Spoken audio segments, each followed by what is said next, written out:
Right, so another PPF installation and yellow tint with matte black door handles dito sa ating Elantra 2013. Okay.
Installation sa kanyang headlight at yung yellow tint sa foglights and then door handles.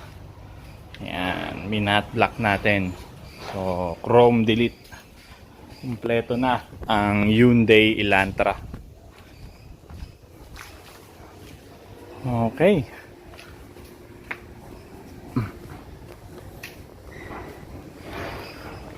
Bago matapos ang taon, matapos din. Oh, ano masasabi mo? Ba't hawak-hawak mo yan, ha? Si Juni Boy, ang bagong tropa natin dito sa shop. So, ano masasabi mo sa JL Raps? Ano? Sabi mo na, ano masasabi? Magaling. Pagka, ano, Kasi tumingin sa camera.